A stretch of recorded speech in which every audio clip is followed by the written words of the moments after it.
Hey everybody, I'm Howard, and this is Otter's Retirement Corner. Otter, quit digging. So there's hope. There's hope. I saw hope in regards to Social Security and solving the solvency problem with the trust fund. And what I'm referring to is last Thursday the 13th, um, the House Budget Committee had a hearing on Social Security and Medicare solvency. And it was so different than any other thing you typically view about the House or the Senate. And by different, I mean typically what you see, especially if you watch YouTube and pick out YouTube videos from whichever side you're on, is the high profile reps and senators sniping at each other. And this idiot said this, and this idiot said this, and you're stupid because you said this, and you're stupid because you said, and that's what you typically see. So your thought, and mine often falls to this, is nothing's ever going to get done. These people don't know how to compromise. They don't want to compromise. They don't want to solve problems. They just want to get reelected. And everything they do is pointed towards reelection, whether they solve problems or not. So this committee met, and it's led by Texas Republican Rep. Jody Arrington. And I have to say, I've heard the name, but I don't know much about him. But this hearing was 2 hours long. I'll link I'll link it to this video. I don't know that anybody's going to watch, but if you want to get snippets of it, here it is. And over the next week or so, I'm going to talk about particular parts of it, so I don't overwhelm and overload you. I'm going to pick out things that are important and to me, and I think to you, and try to eliminate all the BS, because certainly there's always going to be BS.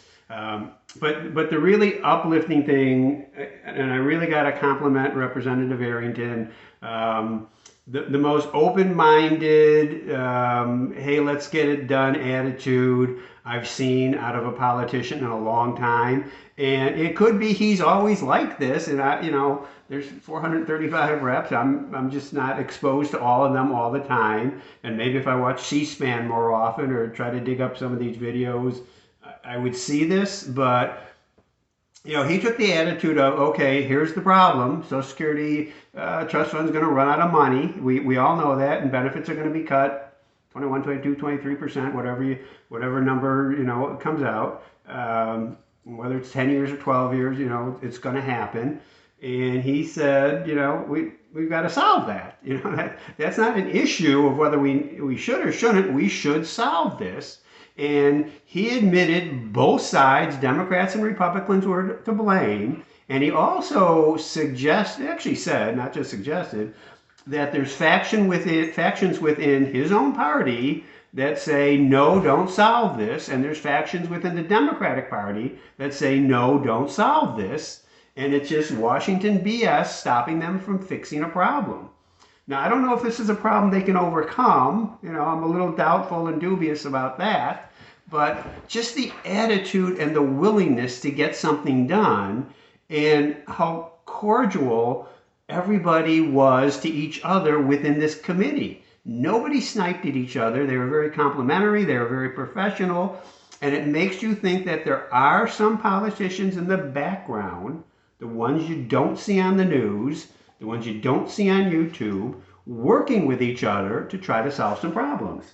And he said, there's pressure on both sides not to do anything, and to do something, to get something done. He says we, meaning Republicans, aren't going to get everything we want, and they're not going to get everything they want, meaning the Democrats. And that's what compromise is, and that's what politics is, and that's how you solve problems, whether it's on the federal level or the state level or local level or school boards. You compromise. Nobody gets everything they want. Every law that gets passed pisses off somebody and makes somebody happy. But, maybe you get 80% of what you want, maybe you get 20% of what you want, but the only way to make progress is to compromise. And I got the feeling after watching these guys that they're going to try to compromise. Whether they have the influence to get anything done is another question.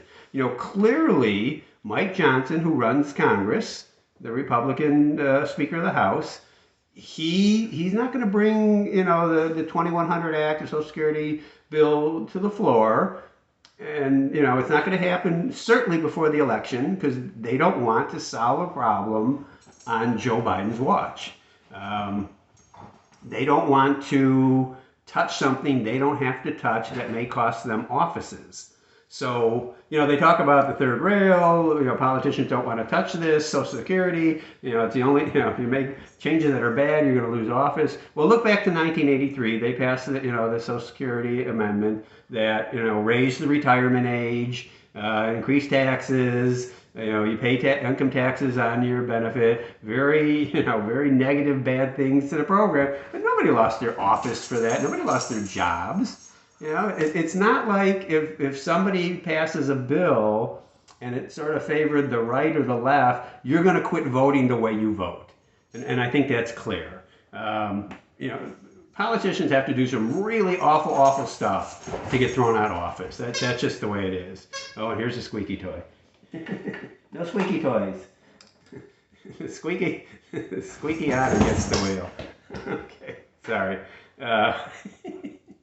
All right, so in all seriousness, then he brought on the ranking member, the highest Democrat in the committee, Brandon Boyle of Pennsylvania. Don't know him, and he had sort of the same attitude, and he covered one of my favorite pet peeves, and he said he wanted to make clear, and I think this was targeted at Republicans, because they bring this up all the time. And he said, I quote, Social Security has not added one penny to our national debt. And he wanted to make that clear going forward so that they don't use the tact of, oh, we have to cut Social Security because there's so much debt. It was something he had to put out there. I understand why he put it out there, but, there was no sniping about it. And the other thing, they talk about, and Arrington brought this up, is the unfunded liabilities, both Medicare and Social Security. And when you talk about Social Security unfunded liabilities, depending upon the time horizon you look at, you can take it out to any dollar amount you want. You can say it's 10 trillion, 20 trillion, 50 trillion, 100 trillion. If you want to scare people and say, hey, there's an unfunded liability in Social Security out to 2150 of $100 trillion, you're like, oh my God, where are we going to come with $100 trillion? It's meaningless with Social Security because it's going to be paid for by payroll taxes, or they're going to cut benefits. It's not like we're going to have to go out and borrow money and it adds to the debt. It's a little different with Medicare because the government does pay for some of Medicare, and that's a separate issue, and we'll maybe cover that another time. So anyway, it was enjoyable to watch this, but tell me what you think. Do you think this is a problem that will get solved? When do you think it'll get solved? Maybe guess at how you think it'll get solved. I've talked about this before. I think it'll be if they do this right and that they work their compromise, it'll be a combination of maybe a higher, full retirement age from 67 to 68, 69. Maybe it's a higher payroll tax. Maybe it's lifting the cap. And, the ranking member, Boyle, with Senator Whitehouse, who's also a Democrat, brought out their own program. It's short on details as typical. The Medicare and Social Security Fair Share Act, I'll maybe cover that another time. So they're working on things. But do you think they can get this accomplished? You think they can get it done?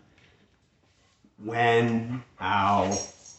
What's your confidence level? So talk about it. We'll come back in a few days and maybe talk about that act and a couple other things in the video. Again, I'll link the video. If you like this content, please subscribe, please share, please comment. I love the comments. There's a problem with my email where for some reason I'm not getting all the comments, so I have to go back through the video over and over through the comments and see to make sure I've commented back to everyone or thanked everyone or answered questions. But thanks for watching. We'll see you next time. Otter thanks you too. We'll talk to you later. Bye.